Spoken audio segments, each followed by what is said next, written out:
This past week, actually a week ago today when we filmed our last Tokyo on Fire, the Prime Minister went to India to visit with the Prime Minister there. The Prime Minister went to India with lots of contracts and ideas, things that would bring the two countries together. Typically and traditionally, the countries have not been very friendly, although the Prime Ministers of both countries really like each other a lot. They share a lot of political foundations in common.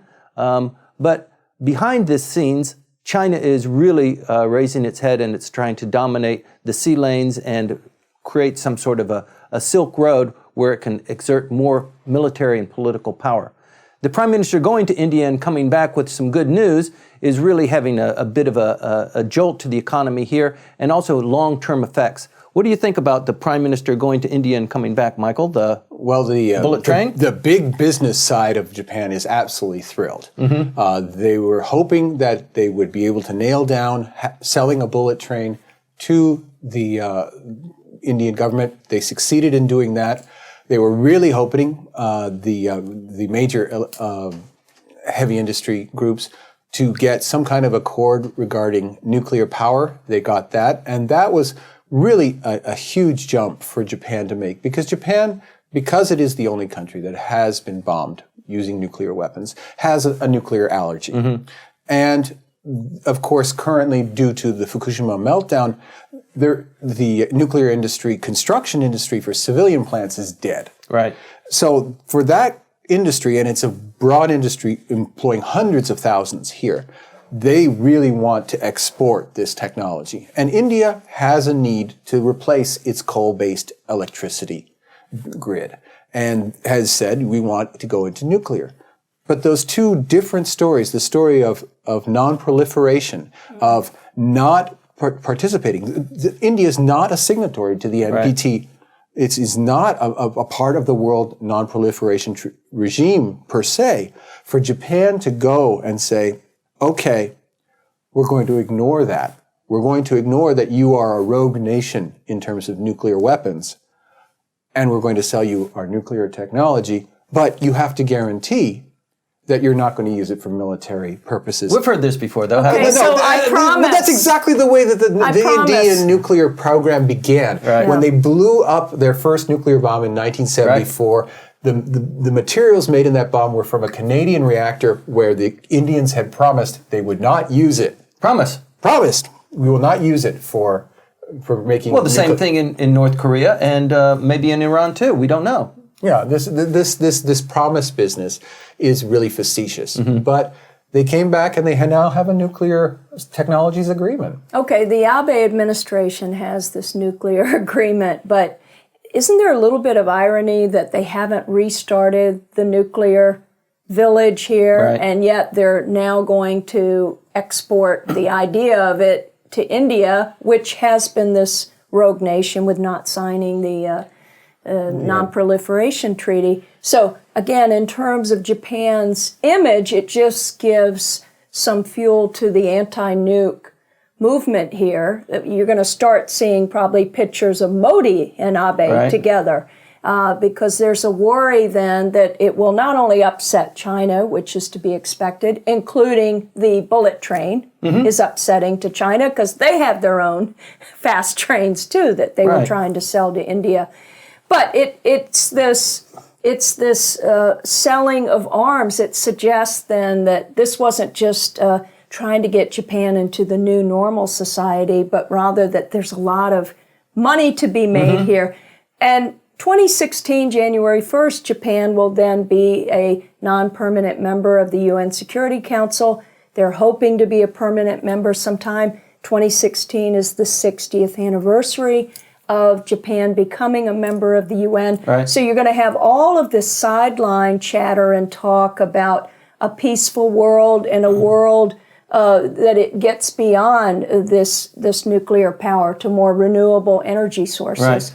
I've argued often that cool Japan is green Japan, searching for renewable, non-nuclear energy sources. Well, and you said nuclear weapons materials, or you're talking about weapons. And that's not an exaggeration in this case, because one of the other contracts that was signed and sealed was the first contract ever for sales of a weapons platform. We've talked previously about the bid that's being made for the Australian submarines. For the submarines, right. But before that, coming in right before it, they've managed to sell Japan's seaplanes so it's the first military sales of a weapons platform by Japan, and India is the first country in line.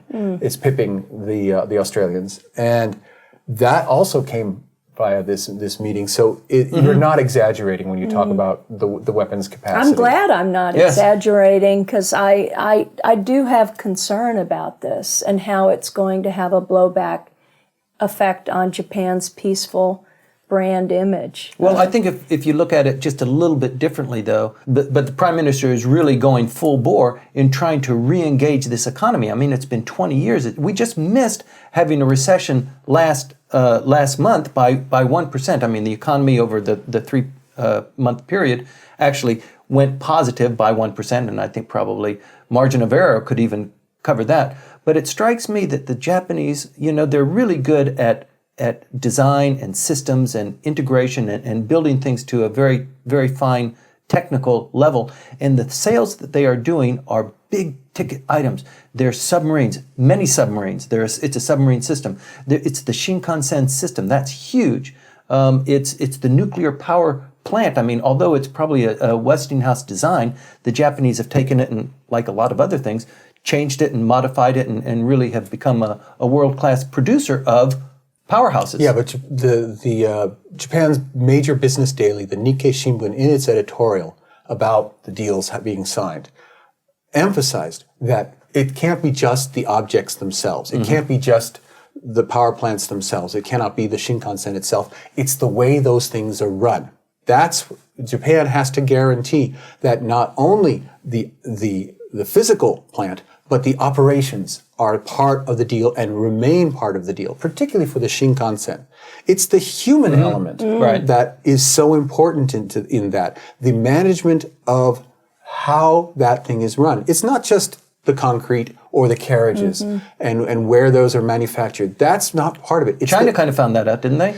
Didn't they ever? Yes. And the business community is very much aware of the software aspect of it. So that's a stickiness then. That's that relationship between, right now we're talking about Japan and India, but it also goes as far as Indonesia, the relationship there, and they're still trying to sell another train system there. I don't know if they'll be successful, but India has not just one, it's got another bid coming up. The Chinese are hot on the heels there, but this stickiness between Japan and India, normally the ties were rather thin, but now they're going into military exchanges, all sorts of technology transfer. Ideologically, they share a lot in common. So yes. Oh, I disagree. Well, no, they're both far right. Modi. Oh, yeah. Far right. You mean in terms of the leaders? I thought you meant in terms of the countries. Oh, no. I'm saying these two guys, they've got their bromance going on. Yes, they do. And so I'm not surprised that these deals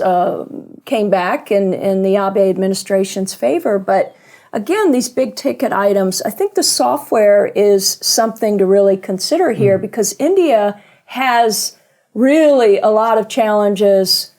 Quite different. The number of poor people there and the concentration of the very rich in single digits, kind of controlling a lot there. The issue regarding gender and just a lot of troubling aspects that they have to deal with. So I'm wondering with the Shinkansen, if it's going to be all Japanese management, or how are they going to control to make sure that it's right on time, the way it's right on time here in Japan? That's the whole thing about the Delhi subway system, which the Japanese government had a very big part in and was built entirely out of Japanese technology. That is seen as the model because it took a country that has, let's face it, brand issue problems in terms of India, in terms of management, and showed that a high technology mass transportation system can work and can work as it was originally designed in its advanced industrial economy model. That it can work. That is what they're hoping for. And now I disagreed with you in terms of their worldview when you said that. I agree. Modi and Abe have a lot in common in terms of their modes of operation. In terms of the countries, however, Japan has a very great national interest to maintain the world hegemony of the United States. Mm-hmm. Yes. That's Yes. its, and Mr. Abe is very much bought into that. Sure. Mr. Modi or Xi Jinping of China have a different future, and Mr. Putin has a different future planned for the world. That's right. And so this is very deft on the part of Abe to go to a person whose basic strategic goals are very different, but whose enemy is the common enemy. Right. That's right. And using that other person to achieve Japan's goals. And we see that he's very much the statist, very much Machiavellian in his friendships, and he plays it so beautifully. He goes to Turkey to visit with Erdogan, who is considered an autocrat. He goes to, he has met Putin probably more than any other world leader. He's got this bromance with Modi going on. And then he can go to Washington and he talks about, we have shared values, we believe in democracy. He was an exchange student in California. And he can play both sides, hard politics and then this values-based politics, and no one bats an eye. Well, I'm batting. well, I think he's, this just reveals how much engaged the Prime Minister is in the diplomatic outreach, and he's been going really full force over the last 2 months. We're approaching the end of the year. I imagine that will stop, come to a halt, and he'll be on to the economy until April. Until June, and then we have the elections. Yes, we do. How long will Abe likely stay in office? Because he won't be in office in 2020, legally, right? I mean, 2018. That's a conversation that we can go on for another 25 minutes about.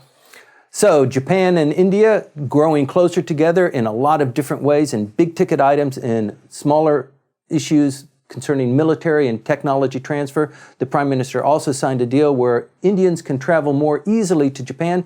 So if you like Indian curry, I think you'll probably be able to find some more of that over the next coming months. Please stay tuned.